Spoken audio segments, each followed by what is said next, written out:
Families are enigmatic, especially when looked at from outside of the home. No one knows exactly what happens behind closed doors, when there are also facades inhabiting the dwelling. Some families may even help each other commit, or at least hide, atrocities that you and I would never even consider being involved in. I'm John Dodson, and today on The Secret Sits, we are going to look at one of these inscrutable families and the disappearance of Susan Powell. Joshua Powell was born on January 20th, 1976, to Stephen and Tarika Powell of Puyallup, Washington. Joshua's parents had a dysfunctional marriage, caused in large part by Stephen's disaffection with the Church of Jesus Christ of Latter-day Saints. According to divorce filings by Tarika in 1992, Stephen shared pornography with Joshua and his two brothers and refused to teach or enforce limits on certain behaviors.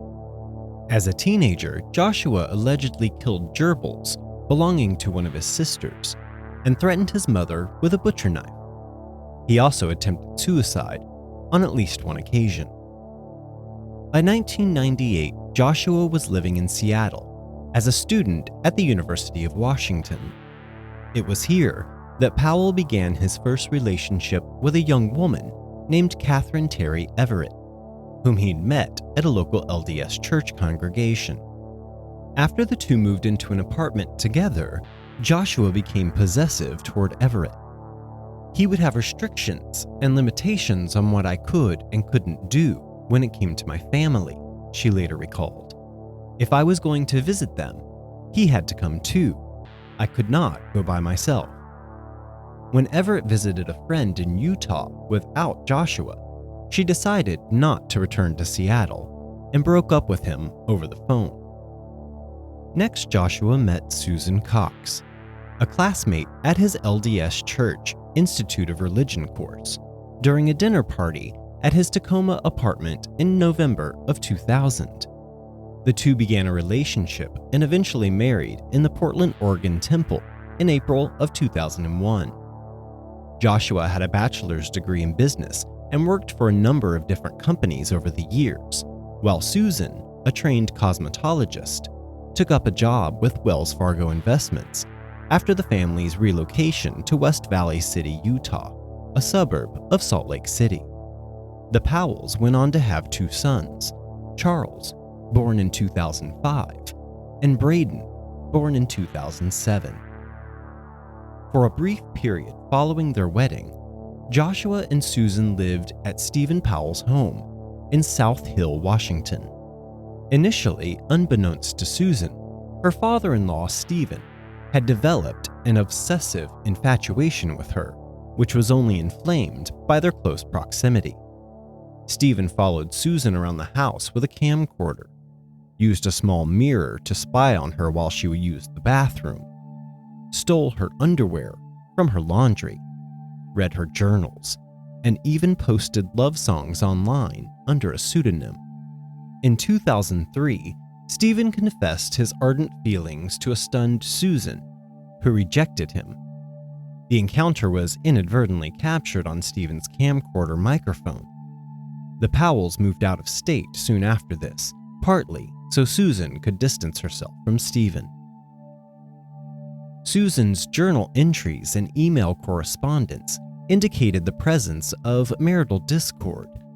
There was tension with Joshua over his refusal to attend church services with his family, and over his continued contact with Stephen despite his father's ongoing advances toward Susan. Joshua was very strict with Susan. She was not allowed to use the family car and had to bike 7 miles each way to work.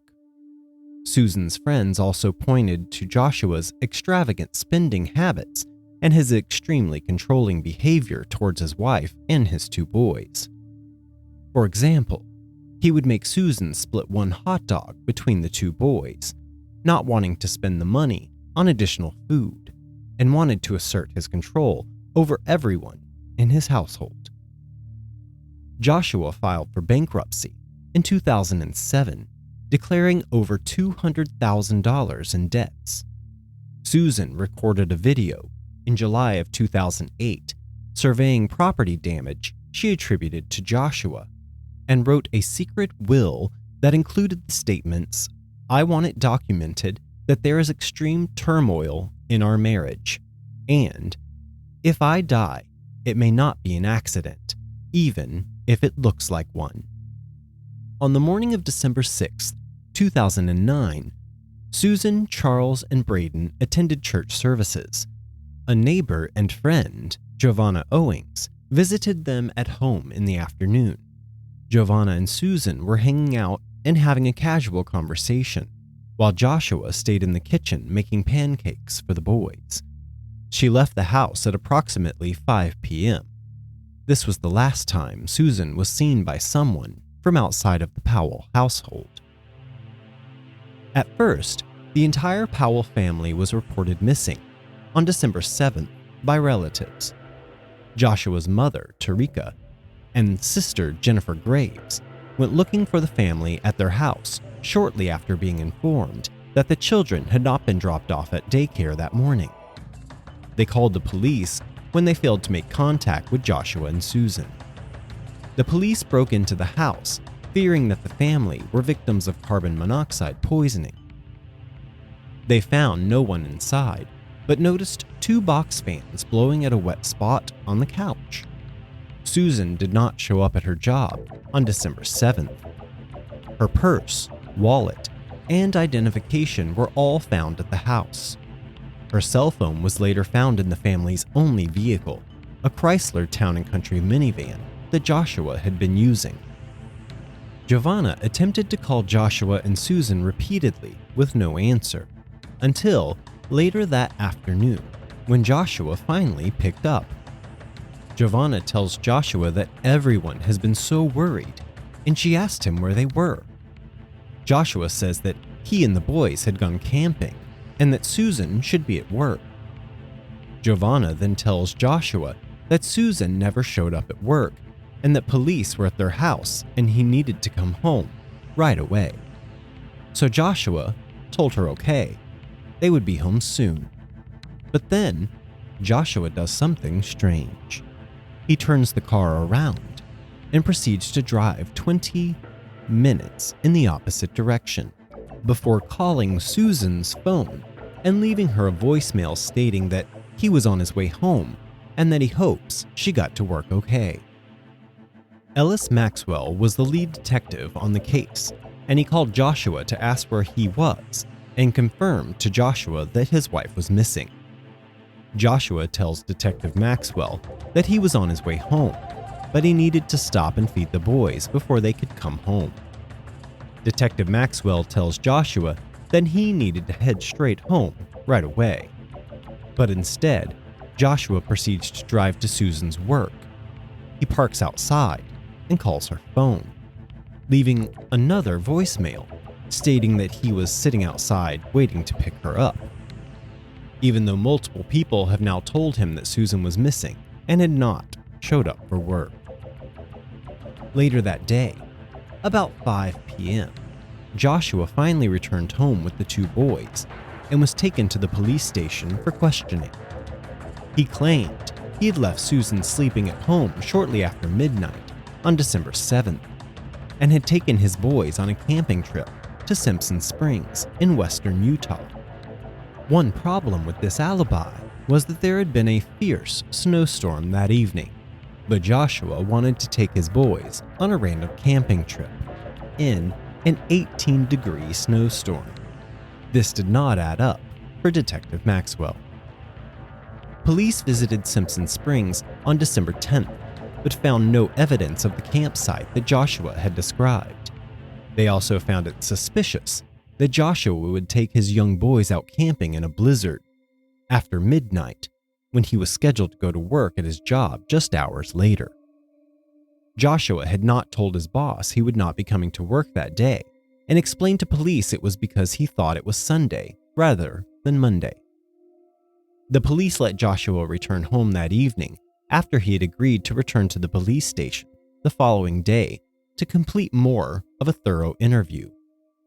So the next day, on December 9th, Joshua's mother and sister came over to his house and found Joshua cleaning the house and also the family car.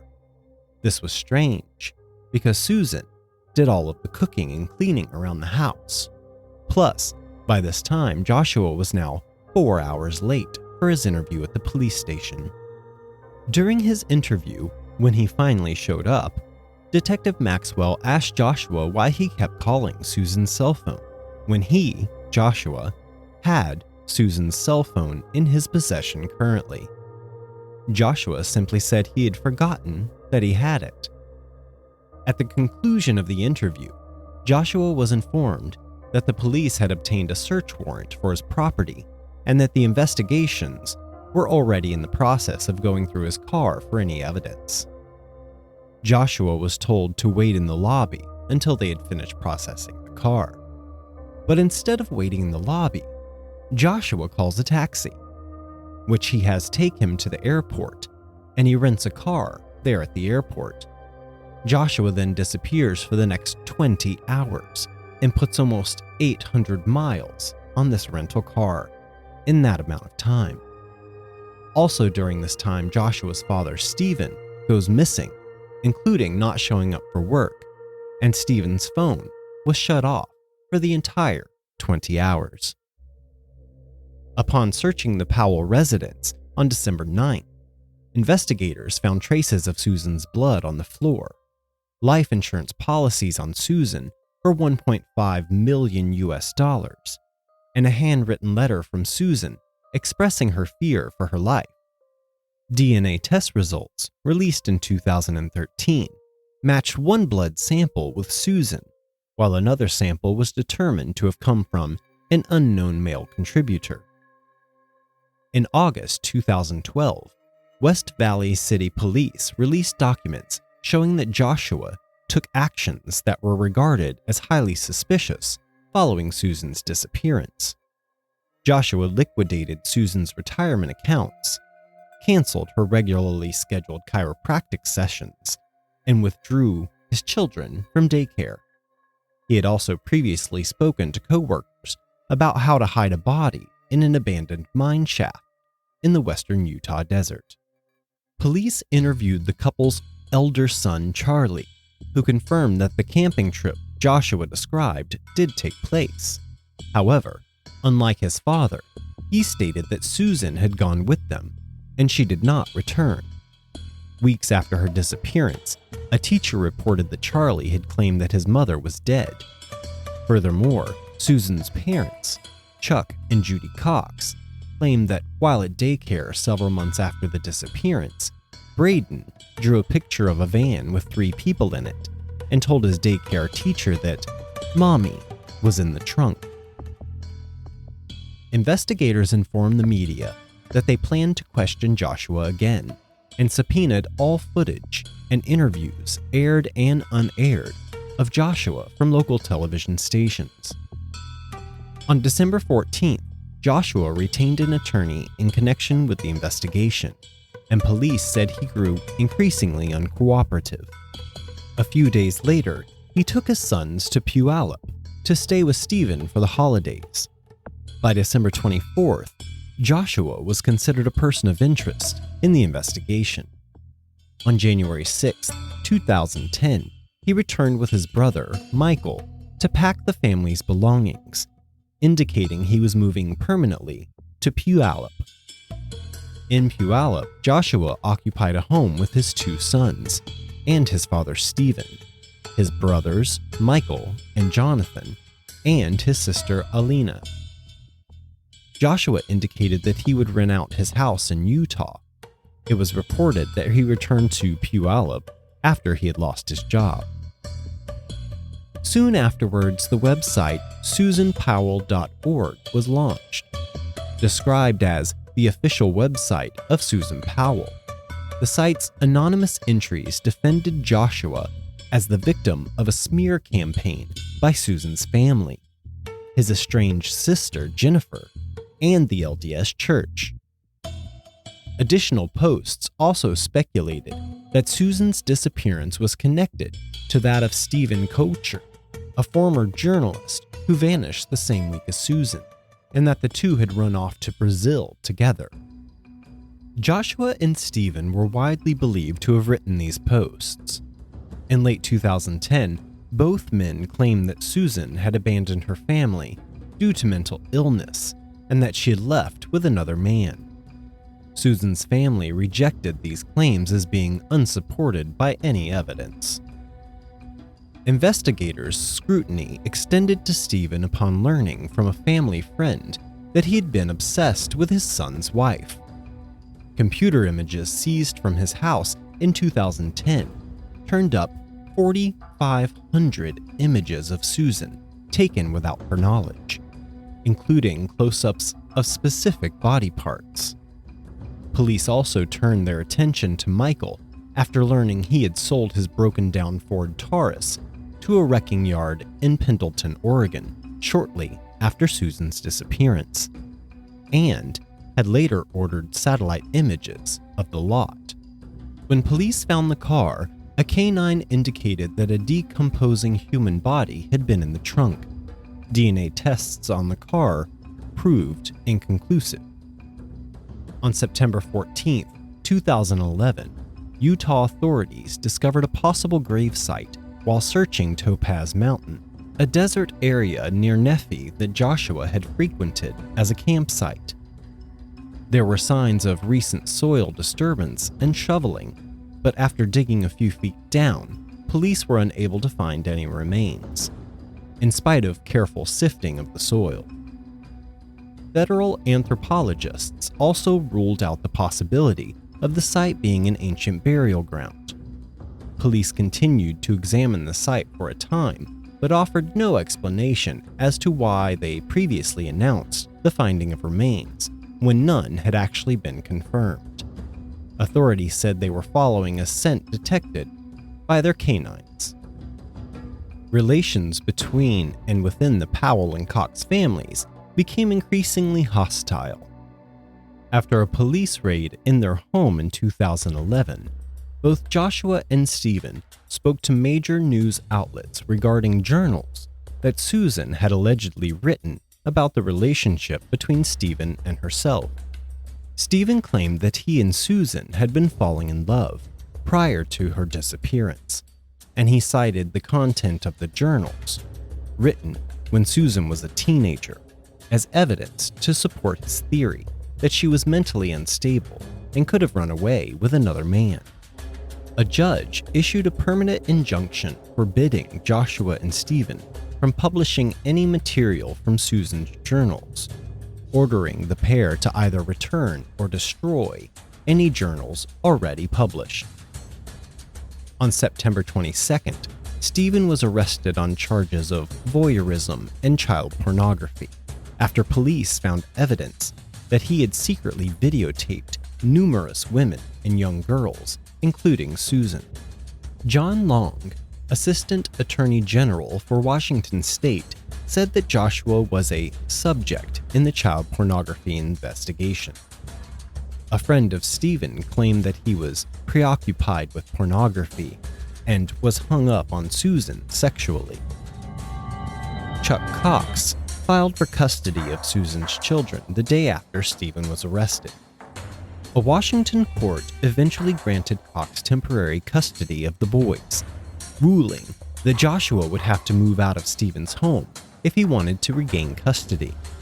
Joshua rented a house in South Hill, but authorities later alleged that he had never actually moved into that house, merely making it appear as if he had satisfied the court's instructions while continuing to reside at Stephen's home. In late September 2011, Joshua's sister Jennifer stated that she believed Joshua was responsible for his wife Susan Powell's disappearance. His other sister, Alina, had also been suspicious of him as well. However, she later withdrew her suspicions and felt that Joshua had been unduly harassed by the investigation. By this time, West Valley City had spent more than $500,000 on this case. On September 28th, Mayor Mike Windler indicated that he felt that the case was worth the expense, stating, "We feel that we are getting to that tipping point where we have more hot evidence than we have had in the past 2 years, and that the case was moving forward." In late 2011, Joshua underwent a series of court-ordered evaluations in Washington. The evaluations by James Mullaney determined that Joshua had adequate parenting skills, a steady employment history, and no criminal record or history of domestic violence. However, Manley also raised issues concerning the ongoing criminal investigations, Joshua's failure to admit normal personal shortcomings, his overbearing behavior with his sons, and his persistent defensiveness and paranoia, attributed to the police and media attention in conjunction with underlying narcissistic traits. The initial recommendation was for Joshua to have visitation with his sons several times a week, supervised by a social worker. In the last week of January 2012, Utah police discovered about 400 images of simulated child pornography, bestiality, and incest on a computer seized from the Powell household. The pornography had been cached when viewed by the previous owner of the computer, which had been purchased by Susan secondhand. However, Utah authorities misled the court and accused Joshua of having viewed the images. The images, while not illegal due to their being in a hand-drawn or cartoonish 3D format, were cause for great concern to Manley, particularly given Joshua's early denial of possessing any such material. Joshua was recommended to receive a more thorough psychosexual evaluation and polygraph test, but Manley suggested no change to the visitation schedule with the Powell boys. Meanwhile, Michael established a Google Sites page which claimed that Susan's parents were abusing and neglecting the boys in collusion with child welfare authorities, and that West Valley City Police had both mishandled the investigation into Susan's disappearance and were harassing Joshua.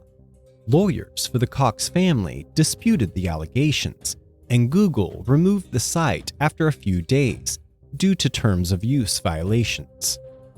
On February 5th, 2012, social worker Elizabeth Griffin Hall called 911 after taking Charlie and Braden to a supervised visit at Joshua's house in South Hill. Hall, who was supposed to monitor the visits between Joshua and the boys, reported that he grabbed them and would not let her through the door. The social worker's first call to 911 is handled by what appears to be a 911 operator who is not very good at his job. And I worry that his ineptitude bought Joshua the time he needed to carry out whatever plans he had made for this day.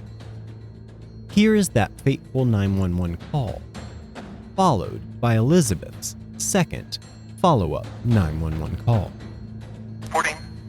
Hey, I'm on a supervised visitation for a court-ordered visit, and something really weird has happened. The kids went into the house, and the parent, the biological parent, whose name is Josh Powell, will not let me in the door. What should I do? What's the address? It's 8119, and I think it's 89th. I don't know what the address is. Okay, that's pretty important for me to know. Sorry, I can't. Just a minute. Let me get in my car and see if I can find it. Nothing like this has ever happened before at these visitations, so I'm really shocked. And I could hear one of the kids crying, but he still wouldn't let me in. Okay, it is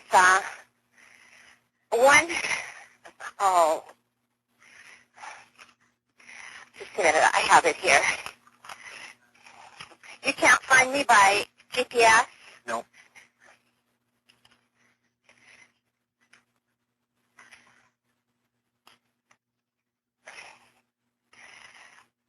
Okay, it is, I still can't find it.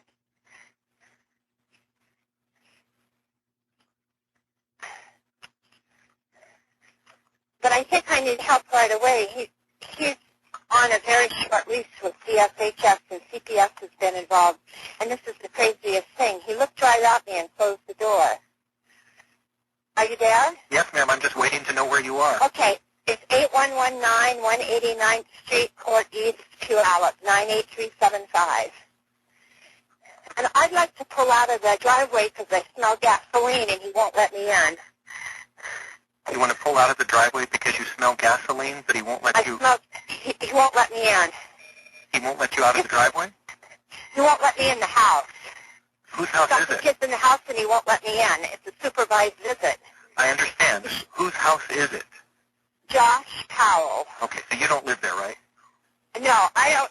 No, I'm contracted to the state to provide supervised visitation. I see. Okay. And who is there to exercise their visitation?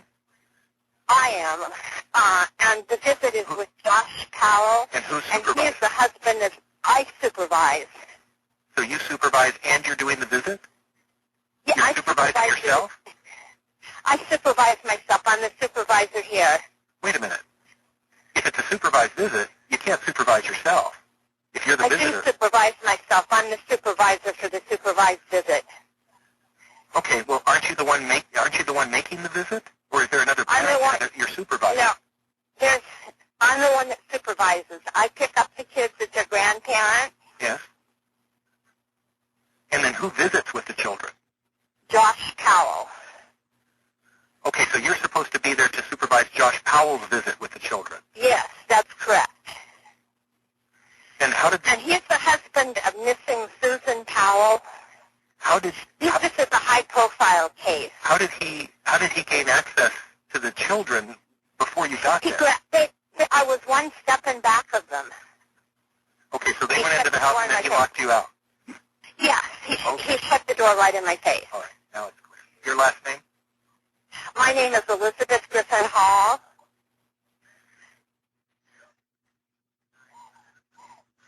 Griffin Hall is hyphenated? Yes.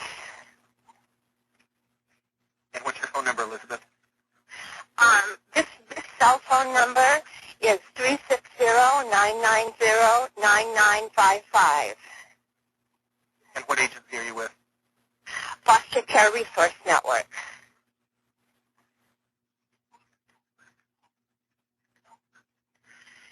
And the kids have been in there by now approximately 10 minutes.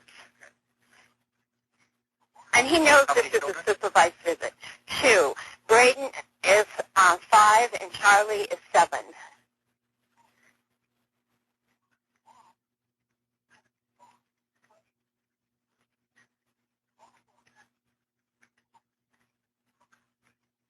And the dad's last name? Powell, P-O-W-E-L. L. 2 L's? 2 L's at the end of Powell? Yes. His first name? His first name is Josh. Black, white, Asian, Hispanic, native? He's white. Date of birth? I don't know. He's about 39. How tall? 5'10", 150 pounds. Hair color? Brown. Did you notice what he was wearing? No, I didn't notice what he was wearing. Is he alone then, or is anybody I else? don't know. I couldn't get in the house.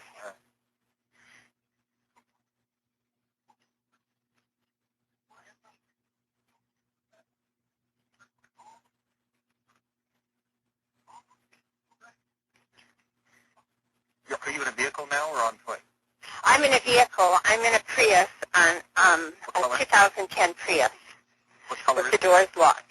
But he hasn't opened the door. Ma'am, I rang the careful. doorbell and everything. What color I is begged him to let me in. Elizabeth, please listen to my questions. What color is the Toyota Prius? Gray, dark gray. And the license number? I don't know. I can look.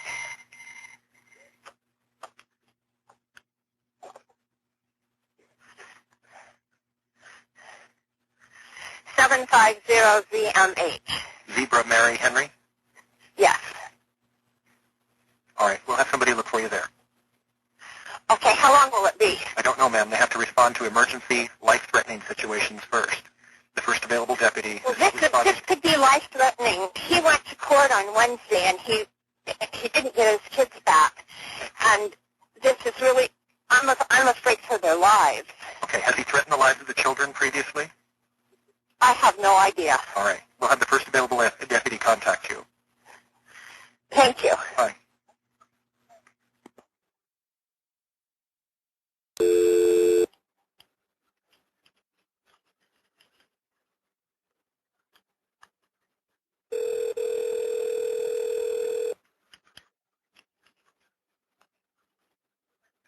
Hello? Hi, ma'am. Were you calling about the fire in the 8200 block of Yes, 188th he Street, exploded Courtney? the house. Ma'am, Yes, do you know he the exploded the house. okay? Do you know the exact address of the house, or are you? Yes, it's 8119 189th Street, Court East, Okay. 2 hours. Okay, stand line. Do you know if anyone's in the house?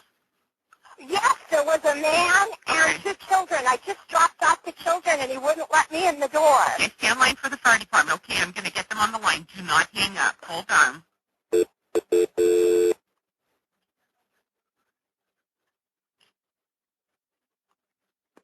Stay on the phone here with me, ma'am.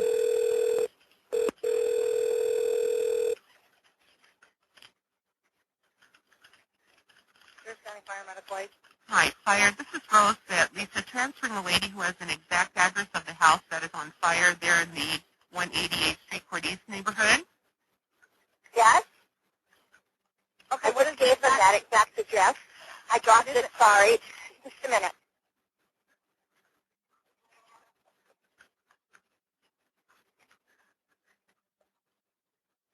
I can hear the fire trucks, but they're not here yet. It's 8119. There. What? We have an engine there. And people are saying there's not somebody here, but I was just there, and there is somebody here. There's 2 little boys in the house, and they're 5 and 7, and there's an adult man. He has supervised visitation, and he blew up the house and the kids. The kids and the husband and the father were in the house. Yes, he slammed the door in my face. So I kept knocking. I thought it was a mistake. I kept knocking, and then I called 911. You saw him go back into the house when the flame, right before the flame? He didn't ever leave the house. He just opened the door. The kids were 1 step ahead of me. They're 5 and 7. They were 1 step ahead of me, and he slammed the door in my face. And you think he might have done this intentionally? Yes. Okay. County, go ahead with what you need. I'll pass that on to my Thank you very much, fire. Ma'am, what is your name, please? I'm Elizabeth Griffin Hall, and I'm the supervised visitor. Okay, hold on. Elizabeth, hold on just a moment. Ma'am? Okay, so your last name is Griffin what? Griffin Hall, Griffin Hall, Hall. Okay. And your phone number 360-990-9955 is your personal cell number. Is that correct? Yeah, that's Okay. correct. Where are you at right now? I'm at 81112 on the same court. Okay, so you're waiting down the street at 8112 109th Street Court, 189th Street Court East. Yes. Okay. And are you in your car?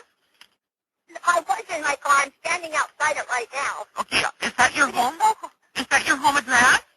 No, that's not my home Okay. address. I was the supervised visitation coordinator. I picked the children up. Parents. What is this person's name? His name is Josh Powell.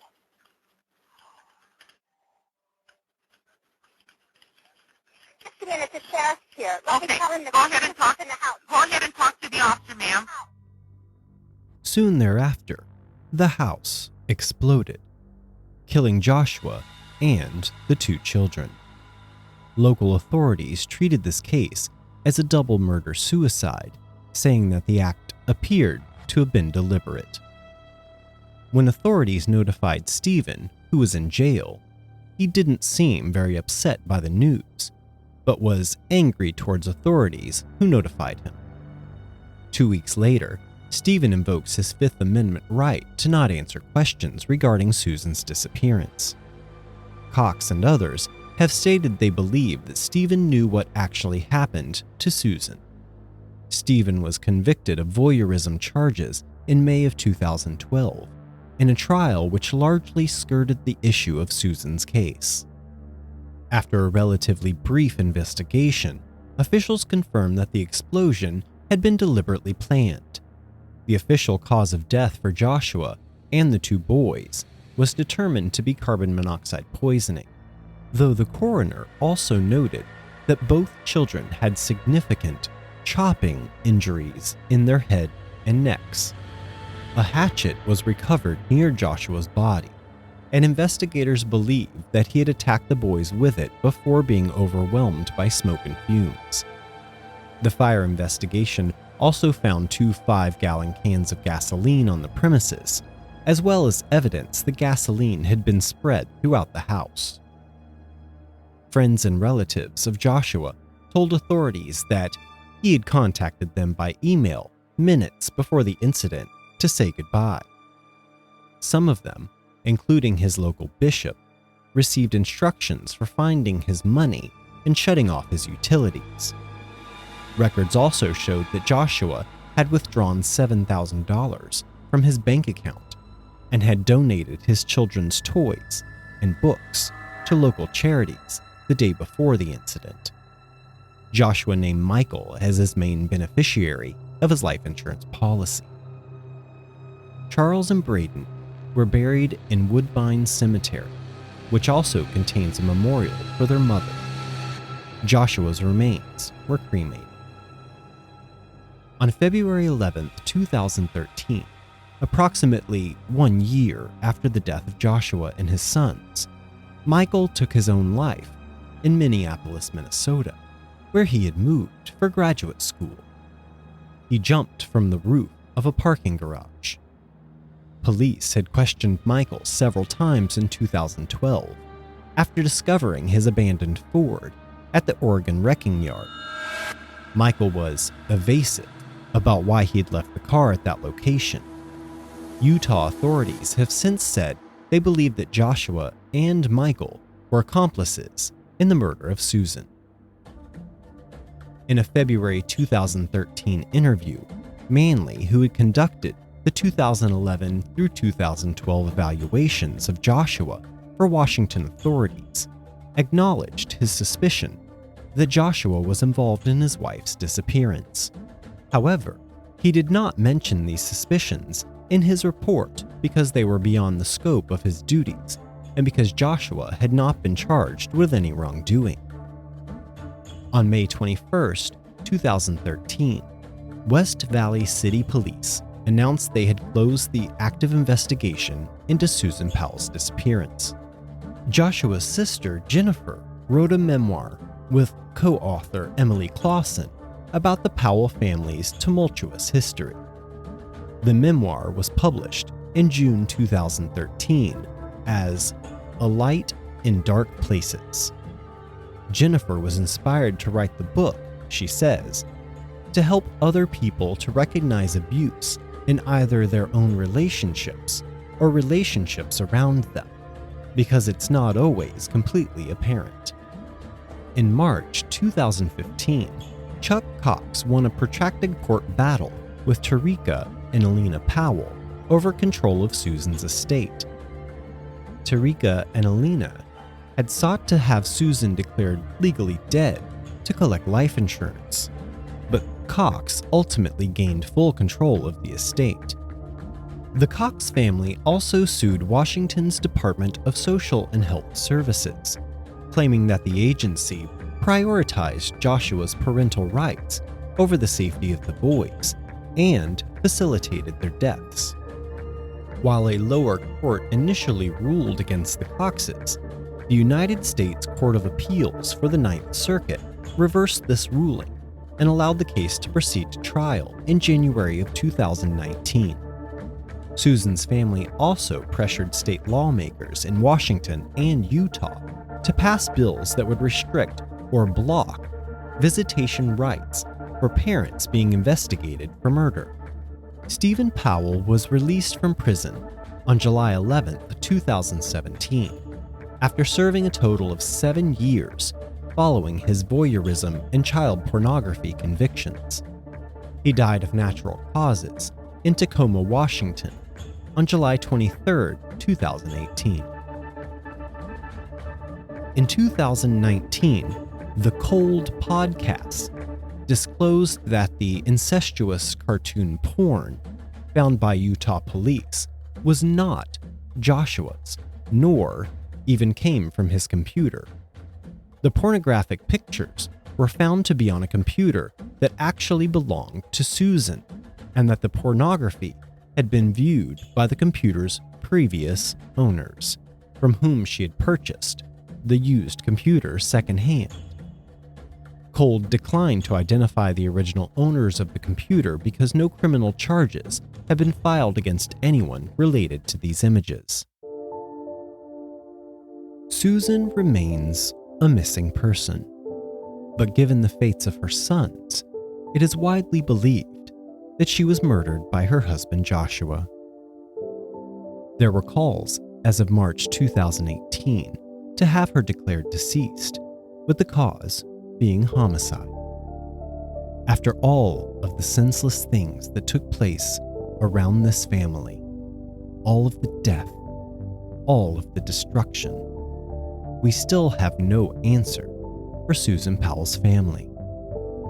This may possibly be a secret that was truly taken to the grave. Follow us on our social media, including Facebook, Instagram, YouTube, Twitter, and TikTok, for case information and updates on the show. And send case suggestions to our email at TheSecretSitsPodcast@gmail.com. I'm John Dodson, and this has been The Secret Sits. Audio engineering by Gabriel Dodson. Original artwork provided by Tony Lay.